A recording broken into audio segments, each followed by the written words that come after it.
Hi again, dear everybody. Welcome back to Learn English with Srey. In this video,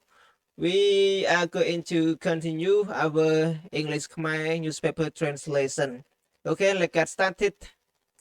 មកស្គាល់នៅចរន្តពោលសរជាថ្មីស្វាគមន៍មកកាន់រៀនភាសាអង់គ្លេសជាមួយស្រីហើយនៅក្នុងវីដេអូនេះយើងនឹងទៅសិក្សាបន្តនៅការបកប្រែអត្ថបទកាសែតអង់គ្លេសខ្មែរជាមួយនឹងស្រីទាំងអស់គ្នាអូខេតោះអញ្ចឹងចាប់ផ្ដើមទាំងអស់គ្នាអញ្ចឹងកាសែតរបស់យើងតាក់ទងជាមួយនឹង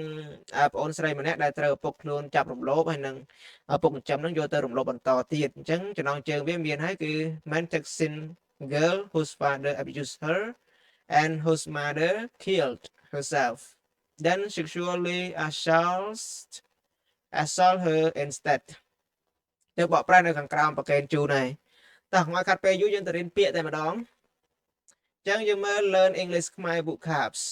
អញ្ចឹងពាក្យទី1ដែលយើងត្រូវចេះគឺ sentence 2 sentence 2យើងប្រែថាកាត់ទោសឲ្យជាប់នឹងគឺជាប់គុកហើយណាគុកប្រាក់អង់គ្លេសថាម៉េចគុកគេថា jail or prison ពាក្យហ្នឹងគឺដូចគ្នាទេ jail ហើយនិង prison ហ្នឹងគឺគុកដូចគ្នាណាអូខេ 9 strokes of the cane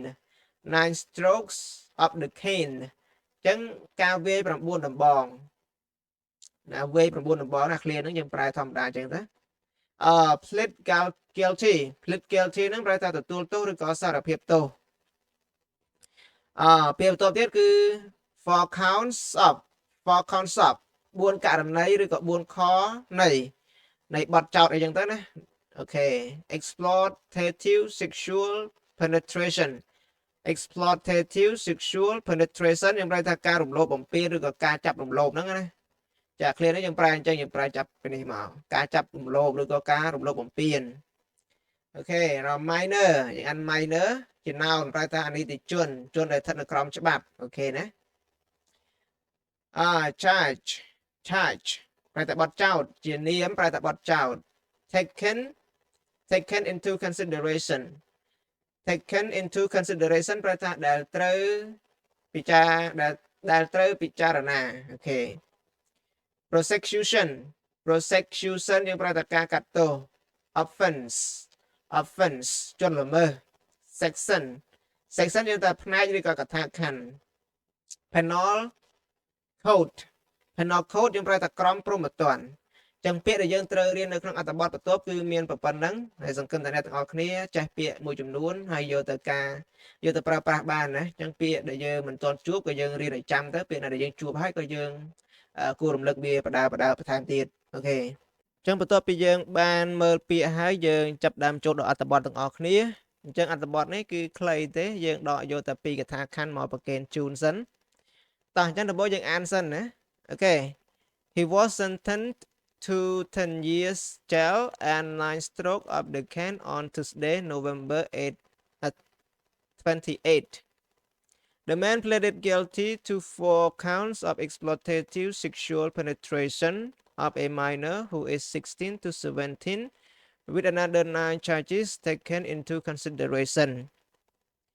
This is the first prosecution for an offense of exploitation of a minor who is 16 to 17 under section 376 AA of the Penal Code. អូខេអញ្ចឹងបន្ទាប់ពីយើងបានអានយើងបកប្រែយកពាក្យសិនណាបកប្រែយកពាក្យដែលយើងបានរៀនសិនចាកន្លែងនេះទម្រង់ passive បរោះហ្នឹងត្រូវតុលាការណាចានេះ was sentenced to 10 years jail និយាយជាប់បទមិនទេថ្ងៃនេះអូខេអញ្ចឹងបរោះនោះត្រូវតុលាការកាត់ទោសឲ្យជាប់ពន្ធនាគាររយៈពេល10ឆ្នាំដល់ពេល 9 stroke of the cane វាយ9ដងដោយដំបងកន្លែង 9 stroke ហ្នឹងគឺវាយ9ដងដោយដំបងអញ្ចឹងយើងប្រែសួរស្ដាប់ប្រែថាវាយ9ដងប៉ុណ្ណឹងមកបានហើយអញ្ចឹង 9 stroke of the cane ហ្នឹងថាវាយ9ដង on Tuesday រៀងរាល់ថ្ងៃអង្គារអញ្ចឹងជាប់គុក10ឆ្នាំហើយវាយ9ដងហ្នឹងរាល់ថ្ងៃអង្គារអញ្ចឹងគាត់ជាប់គុកនៅឆ្នាំណានៅថ្ងៃទី28ខែធ្នូខែវិច្ឆិកា November ណាបរិះហ្នឹងជាប់ទោសខែហ្នឹងហើយឆ្នាំ2023ដល់ពេលឥឡូវ2024ហើយកាសែតហ្នឹងវាចេញយូរដែរហើយជាង2ខែហើយ2-3ខែហ្នឹងព្រោះរៀនយូរដែរហើយ ទៅតែយកមកប្រែប្រកេនជូនសារឡើងវិញចឹងថា the man pleaded guilty to 4 counts បរិះខាងលើហ្នឹងមានទោសឬក៏ទទួលទោសដល់ទៅ4ករណីពីបទរំលោភបំពានទៅលើកុមារអនិច្ចជនណាទៅលើកុមារីអនិច្ចជនដែលមានអាយុចាប់ពី16ទៅ17ឆ្នាំជាមួយអានេះយើងអាចប្រែតែជាមួយឬក៏ដោយយើងអាចប្រែតែជាមួយចុះកន្លែងនេះចាកន្លែងនេះយើងប្រែតែជាមួយបទចោទ9ករណីផ្សេងទៀតដែលត្រូវតុលាការពិចារណាចាកន្លែង taken ហ្នឹងគឺវាជា passive មិនជា passive sorry អាចជា passive ក៏បានដែរកន្លែងនេះយើងប្រែប្រយើងថាតែពិតទៅវាមកពីនេះកន្លែងឆាច់នេះអានេះវា adjective គេថា past participle ដើរតួជា adjective អញ្ចឹងមកកន្លែងនេះវាមាន which or that were ឬក៏ that are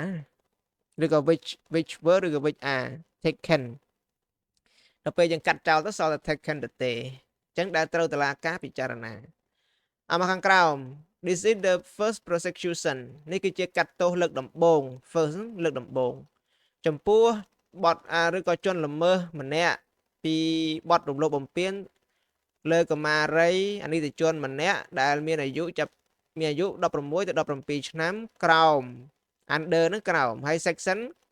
យើងប្រែតែផ្នែកឬក៏កថាខណ្ឌនៅក្នុងច្បាប់ហើយជាកថាខណ្ឌហើយណាក្រោមកថាខណ្ឌ 376AA នៃច្បាប់ព្រហ្មទណ្ឌរបស់ប្រទេសសិង្ហបុរីឬក៏សិង្ហបុរីណាអញ្ចឹងយើងប្រែយកពាក្យប៉ុណ្ណឹងសិនហើយយើងចាប់ផ្ដើមអានភាសាទៀតបកប្រែយកន័យប្រកេនជូន He was sentenced to 10 years jail and 9 strokes of the cane on Tuesday, November 28. The man pleaded guilty to 4 counts of exploitative sexual penetration of a minor who is 16 to 17, with another 9 charges taken into consideration. តែយើងប្រែយកន័យបរិះនឹងត្រូវតុលាការកាត់ទោសឲ្យជាប់ពន្ធនាគាររយៈពេល10ឆ្នាំហើយនឹងវាយ9ដងដោយដំបងរៀងរាល់ថ្ងៃអង្គារគេបញ្ជាក់ថាគាត់នឹងជាប់គុកនៅថ្ងៃទី28ខែវិច្ឆិកាណាឆ្នាំ2023បរិះខាងលើនោះមានឬក៏ទទួលទោសដល់ទៅ4ករណីពីបទរំលោភបំពានលើអនិច្ចជនឬក៏ក្មេងស្រីអនិច្ចជនម្នាក់ដែលមានអាយុ16ទៅ17ឆ្នាំហើយនឹងបទចោទ9ករណីផ្សេងទៀតដែលត្រូវតុលាការកំពុងឬក៏ដែលត្រូវតុលាការពិចារណាមានន័យថាម៉េចគាត់មានបទចោទ4ករណីហើយពីបទរំលោភបំពានហ្នឹងគឺ4ដងហើយឬក៏4ករណីហើយដល់ពេលមកទៀតគាត់ថាដោយមានបទចោទ4ករណី9ករណីផ្សេងទៀតគាត់មានបទចោទច្រើនហ្នឹងញោមហ្នឹងឬក៏តាហ្នឹងណាដែលត្រូវតុលាការហ្នឹងពិចារណាសិនខាងក្រោម This is the first prosecution for an offense of exploitation of a minor who is 16 to 17 under section 376 AA of the Penal Code នេះគឺជាលើកដំបូងឬក៏លើកទី1ឬក៏ច្រឡំ sorry នេះគឺជាការកាត់ទោសលើកដំបូងចំពោះជនជាប់ចោទឬក៏ជនល្មើសម្នាក់ពីបទរំលោភបំពានទៅលើកុមារីអនិច្ចជនម្នាក់ដែលមានអាយុ16ទៅ17ឆ្នាំក្រោមកថាខណ្ឌ 376AA នៃច្បាប់ព្រហ្មទណ្ឌរបស់ប្រទេសសិង្ហបុរីអាកន្លែងហ្នឹងបញ្ចូលទេណាតែពិតច្បាប់ហ្នឹងគឺច្បាប់ប្រទេសសិង្ហបុរីហ្នឹងឯងអញ្ចឹងយើងបញ្ចូលឲ្យស្ដាប់បានមកណាអូខេអញ្ចឹងបកប្រែយកន័យនិងបកប្រែយកពាក្យប្រកេនជូនប៉ុណ្ណឹងសង្ឃឹមថាមិត្តអ្នកសិក្សាទាំងអស់គ្នាតាមមិនទាន់យ៉ាងណាអាចមើលសារចុះសារឡើងហើយរៀនបកប្រែដោយខ្លួនឯងប៉ុន្តែមុននឹងរៀនបកប្រែបានយើងត្រូវចេះ part of speech ឲ្យច្រើនសិនណាបើយើងចេះ part of speech មិនទាន់គ្រប់គ្រាន់ទេយើងបកប្រែទៅចង្កាល់វាអត់ត្រូវតាមក្បួនដូចកន្លែងនេះអញ្ចឹងនេះកន្លែងនេះបើយើងអត់ចេះ part of speech ទេយើងប្រែទៅអត់ត្រូវទេជាងកាលយើងប្រែពីនេះដេញមកពីហ្នឹងអត់ទេណាអញ្ចឹងកាលណាបើវាអញ្ចឹងយើងត្រូវប្រែនាមណាដែលនៅកញ្ចុងមុនឲ្យអស់សិនចាំប្រែដេញមកក្រោយចេះវិញបើកន្លែងខ្លះគេប្រែសរុបតែម្ដងណាបើវាមាននាមច្រើនយើងអាចប្រែបដិញគ្នាអញ្ចឹងបានប៉ុន្តែបើវាប្រែរួមអញ្ចឹងក៏ប្រែចោះអានឹងតាមស្ថានភាពជាក់ស្ដែងអូខេសង្ឃឹមថាអ្នកទាំងអស់គ្នាតាម thank you everyone for watching my video. Hope you like it. If you did, don't forget to subscribe to my channel and ring the bell to get a notification. And hope to see you back again very soon. Goodbye.